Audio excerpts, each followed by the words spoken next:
aims to grow 15 billion trees nationwide by the year 2030. Let me turn to policy rigor and institutional reforms. Mr. Speaker, while we have made progress as a nation, we remain alive to structural constraints that impede the pace of economic development. Aware that sustainable economic transformation is predicated on timely implementation of appropriate policy, rigor and institutional reforms, I propose the following interventions that will improve the business environment, increase efficiency in public service delivery, and strengthen the accountability and transparency of public finance management. First, let me focus on public procurement reforms. Mr. Speaker, in my last budget speech, I informed this House of the government's plan to fully automate public procurement and disposal processes by implementing an end-to-end e-government procurement system. Mr. Speaker, phase 1 of e-government procurement system has successfully undergone user acceptance testing and piloting in 12 selected MDAs and counties. This piloting will continue up to December 2024. The system comprises, among others, an e-marketplace, electronic marketplace, for the common use items where prices for various outlets are feasible, allowing intense competition in procurement of these common use items. Once the e-government procurement system is rolled out, all MDAs and executive offices of county governments will be required to fully transition to the system, while state agencies and corporations, county assemblies, and even county agencies will be onboarded in the second phase within the 2024-2025 fiscal year. The system will reduce cost of goods, works, and even services between 10 and 15%, maximize value for money, and increase the transparency of procurement. Second, let me turn to restraining growth of public sector wage bill. Mr. Speaker, the public sector wage bill continues to rise, leaving few resources for development. Public sector wage bill stood at 38.2% of the ratio as a ratio of total revenue in 2021. To contain the wage bill, the government implemented a wage freeze in the financial years 2021-22, 2022-23, in addition to eliminating and streamlining the number of allowances. Further actions planned in relation to containing the wage bill include: first, all MDAs and county governments should review and rationalize their staff establishment to ensure affordability, fiscal sustainability with the right composition and skill sets. Second, the government will roll out a unified human resource information system for the entire public sector starting from 1st July. The system consolidates human resource and payroll data in the public service for access through single warehouse. The system has been linked to the Kenya Revenue Authority iTax to facilitate filing of payee returns. This reform will eliminate the multiple manual and standalone payroll systems. Third, the Salaries and Remuneration Commission will continue to streamline allowances paid in the public sector through harmonization and rationalization of categories, rates, rules for allowances. And fourth, the Salaries and Remuneration Commission will progressively review allowances and benefits in the future, collective bargaining agreements, and align them to the provisions of allowances policy framework for the public service. Third, let me turn to state corporations reform. In order to address the challenges faced by state corporations, including government-owned enterprises, the government will first privatize government-owned enterprises whose mandates are no longer relevant, those that require huge budgetary allocations for bailouts, and those producing goods and services that are more efficiently produced by the private sector.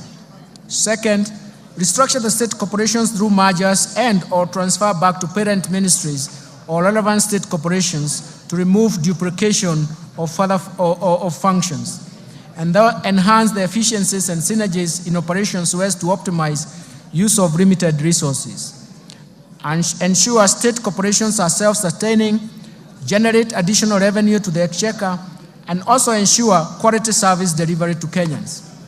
In addition, Mr. Speaker, the government is committed to implement policy changes to ensure government-owned enterprises realize their full potential. You will note that in 2023, the cabinet approved the ownership policy for the government-owned enterprises. And this is a key governance reform framework, Mr. Speaker, to anchor the policy in law and to give effect to its operationalization. A draft Government-Owned Enterprise Bill 2024 has been finalized and is undergoing public participation.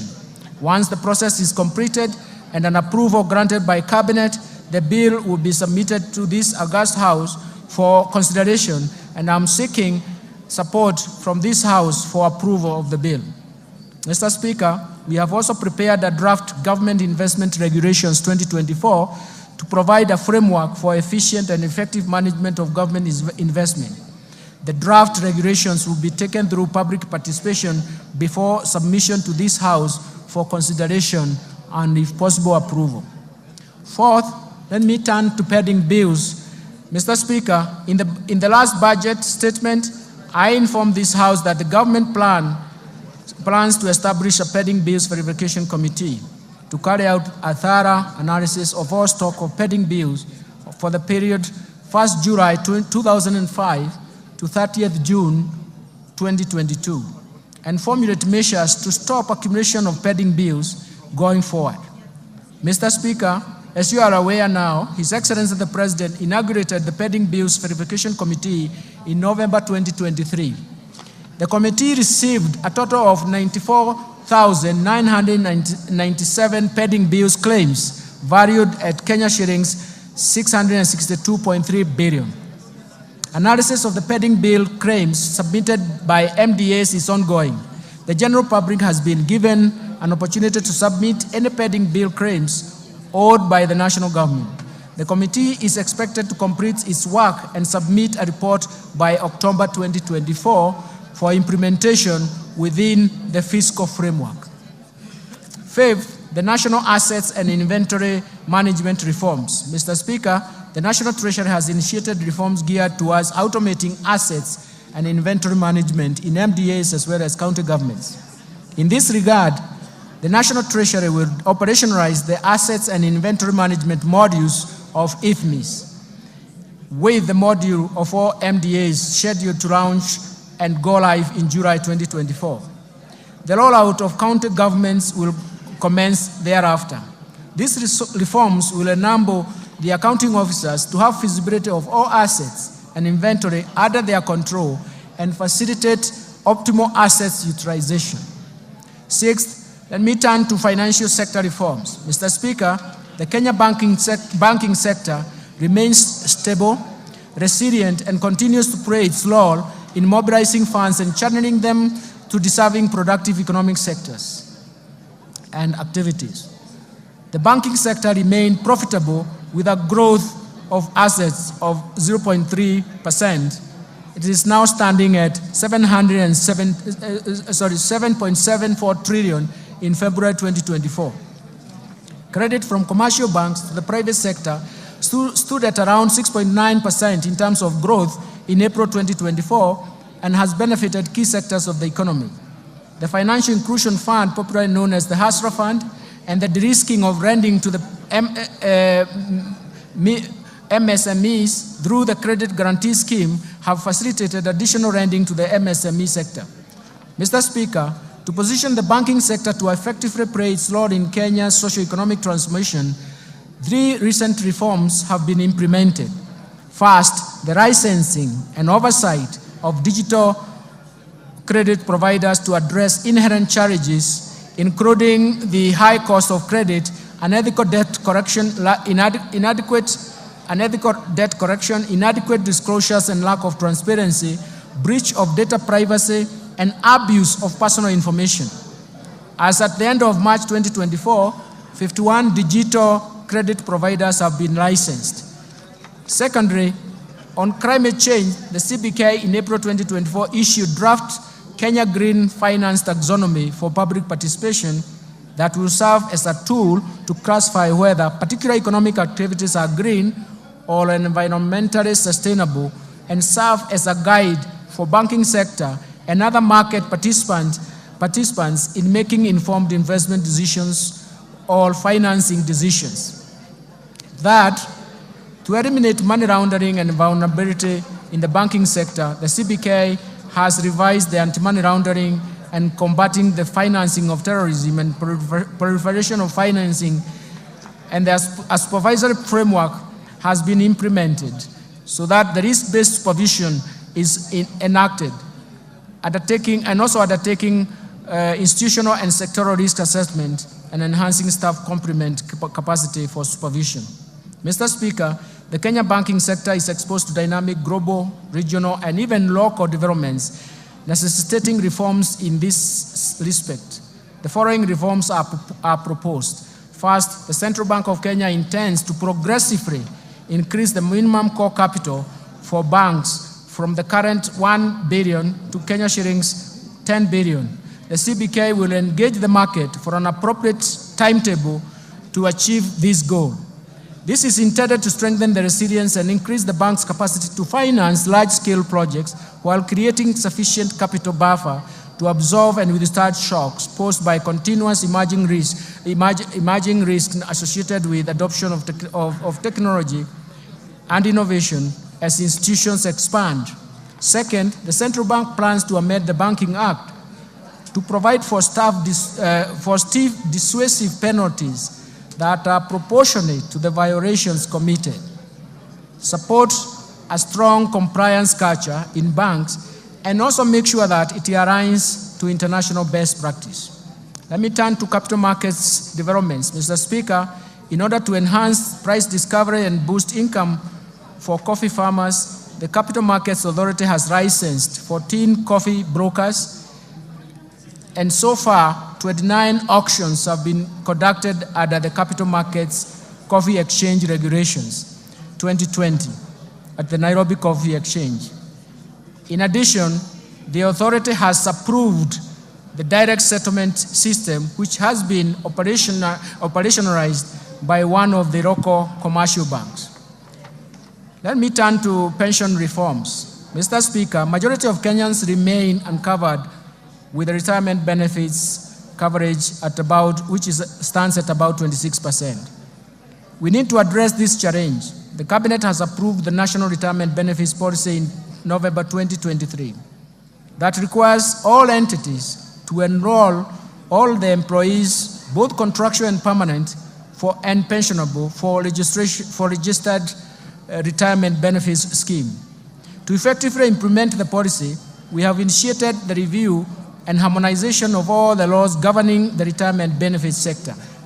Mr. Speaker, to ensure sustainability of the public service pension system, we are revamping the public service pension administration through digitization and re-engineering of the pension management system, which is expected to be completed by December 2024.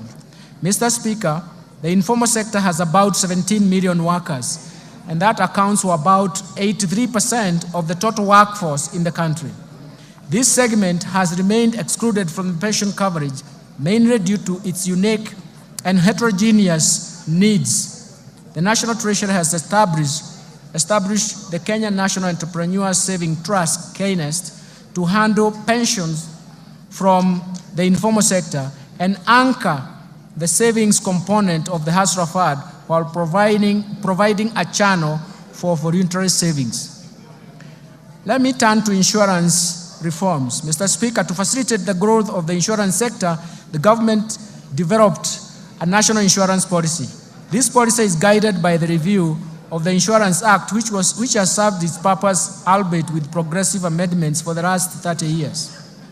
The Insurance Professionals Bill 2024, currently under consideration by this august House, will also strengthen the standards of practice in insurance and improve stability and performance of the insurance companies.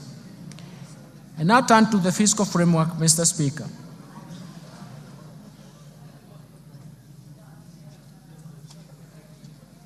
Mr. Speaker, the government's fiscal policy is to enhance fiscal consolidation efforts to reduce debt vulnerabilities and rebuild fiscal buffers amid significant global and even domestic challenges. These external and domestic shocks that Kenya has experienced serve as a reminder of the importance of fiscal buffers. Mr. Speaker, the focus of our fiscal policy thus remains to reduce the deficit from 5.7% of GDP in the current financial year to 3.3% in the financial year 2024-2025. We're going to do this through various means. First, domestic resource mobilization. Mr. Speaker, implementation of government's plan for rapid and inclusive socio-economic transformation largely depends on robust revenue growth rate. Indeed, despite significant government investment in reforming the tax structure, the tax to GDP is estimated at 11.5% of GDP as of 2022-2023 against an estimated potential of 25% of GDP. And this is also the convergence criteria in the East African community countries. We therefore urgently need to address the challenges that negatively affects our revenue correction, some of these challenges include: first, there is an existence of hard-to-tax sectors. The economy is dominated by a large informal sector that is mostly outside the current tax instrument, leaving the country to rely on a narrow tax base, and it is time to reverse this trend. Second, proliferation of tax expenditures over the years. Tax expenditures are estimated right now at 2.9% of GDP if you consider the 2022 data, that it has major erosion to the tax base. Third, low tax compliance largely attributed to factors such as the technical and complex nature of our tax laws and procedures, taxpayer apathy due to perceived inefficient use of tax revenues, high compliance costs, and inadequate taxpayer education. Fourth, there are difficulties in taxing emerging digital economy. The tax system is not fully equipped to deal with the emerging business models that leverage on the digital technology. Finally, Mr. Speaker, inadequate modern technology equipment for use at every stage or exit border points, misdeclaration and even misclassification of goods, inadequate customs border posts, infiltration of counterfeits, smuggling, and diversion of goods. Mr. Speaker, in order to address these challenges and enhance the revenue mobilization, we shall implement a combination of tax policy and administrative reforms. The reforms are premised on the need to ensure that taxes are more supportive to economic activity. They do not distort the market and have a predictable tax structure. The reforms include: first, implementation of tax policy and administration measures proposed in the Finance Bill 2024. Second, implementation of the medium-term revenue strategy to expand the tax base to 20% of GDP over the medium term.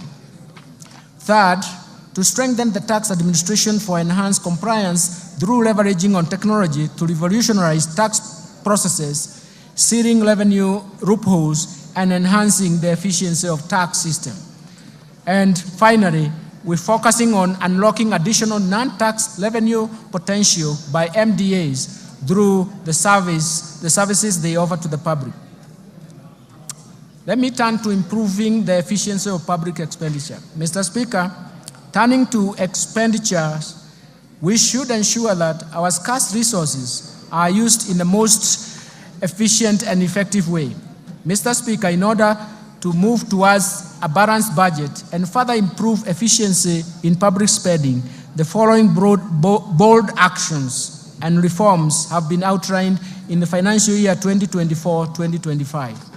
First, rationalization of transfers to SAGAs by at least 30% from the financial year 2023-2024 approved budget, in line with the overall austerity measures cutting across all ministries, departments, and agencies. Second, curtailing spending on the following expenditure items: foreign travels, rationalization of all training expenses across government, and restricting all training to within government institutions, rationalizing all allocations for purchases of motor vehicles, and suspending purchases of furniture for a period of 1 year, and suspending and all refurbishment and partitioning of government offices. Third, the expenditure control measures that include suspension of all new recruitment in the public sector for 1 year, for the next 1 year, audit and cleanse all public payrolls, pension, and transfers to the vulnerable, with a view to eliminate ghost workers as well as enforce payments of salary scales and that are approved as recommended by SRC, and consolidation of public procurement for common user items. Fourth, minimizing government expenditure but by leveraging on technology, and this will entail use of Wi-Fi emails for efficient communication.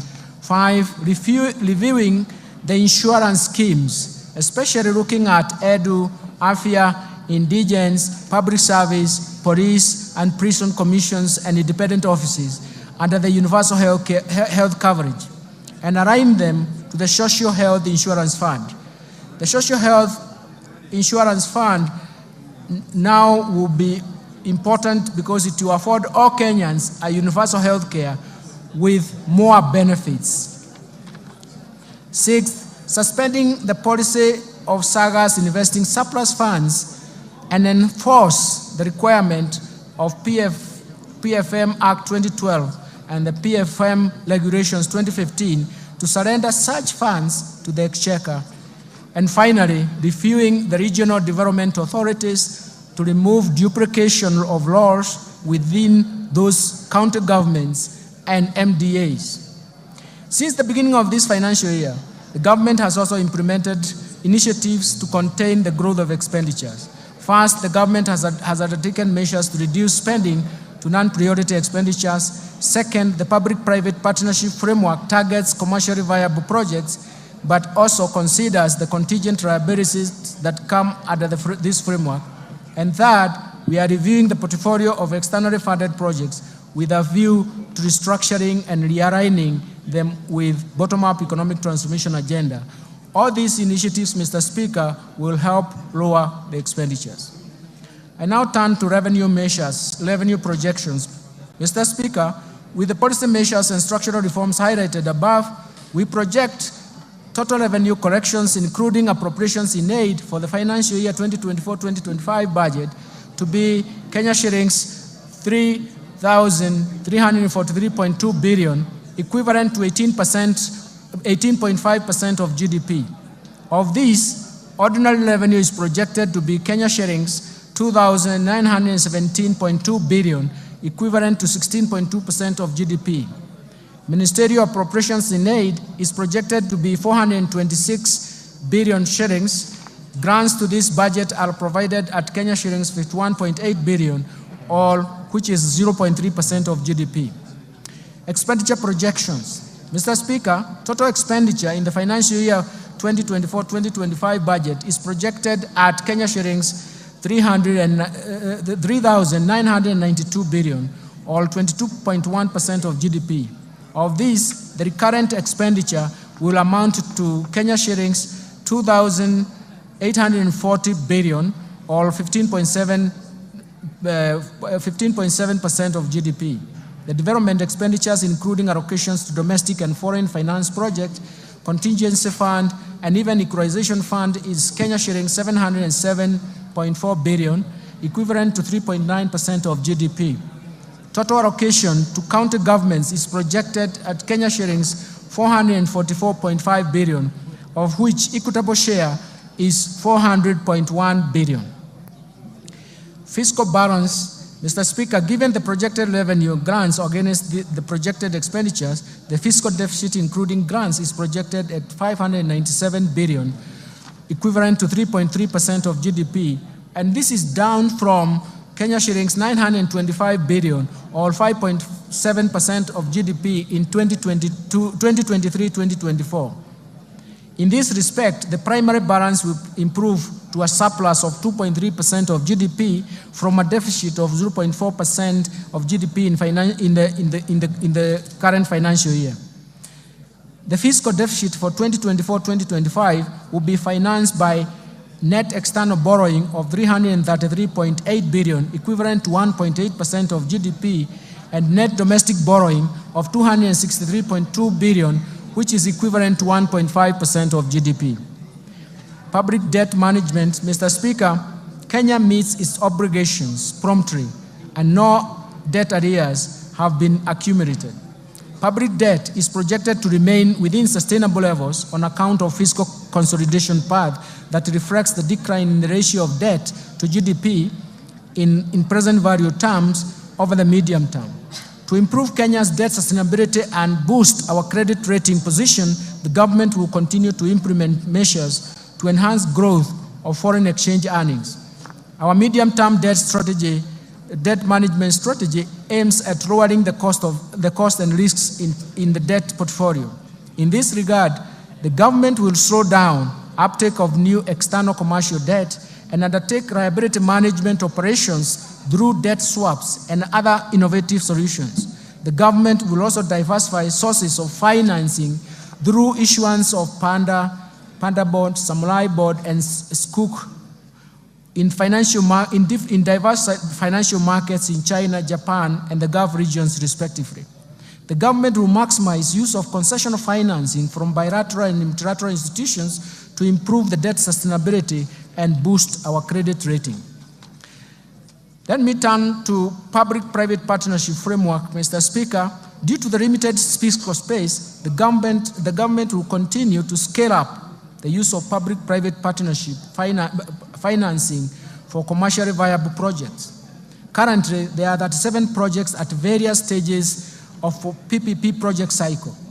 In order to enhance viability of PPP projects, I will soon be proposing amendments to the PFM Act 2012 to speed up the process of financial close, as well as ensure that the related fiscal cost and contingent liabilities are within acceptable levels. Let me turn to public investment management. Mr. Speaker, in order to increase efficiency and effectiveness of public spending, the government will continue to implement public investment management regulations at the national government and commence a rollout of county governments. The regulations are aimed at streamlining and initiating execution and delivery of public projects within the timelines.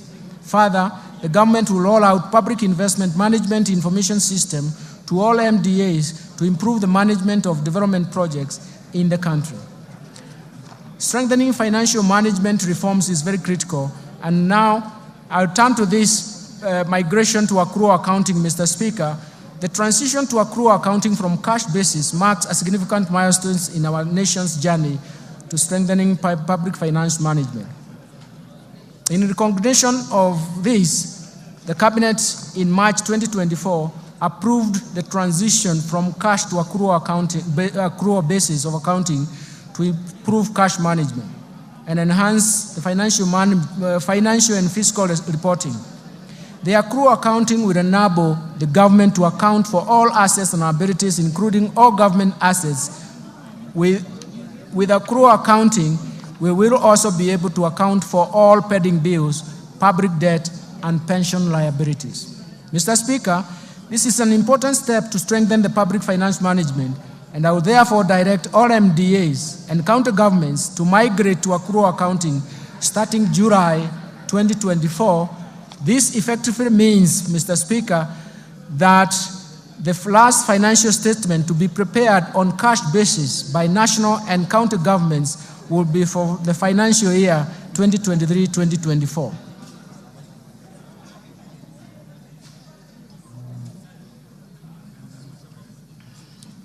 Mr. Speaker, let me turn to Treasury Single Account. Mr. Speaker, the PFM Act 2012 and its attendant registration provides for the establishment of the Treasury Single Account, TSA as we call it, system at both national and county government levels. Based on the experience over the last 10 years since the enactment of PFM Act 2012, the need to review the scope of TSE implementation has become apparent. To improve public cash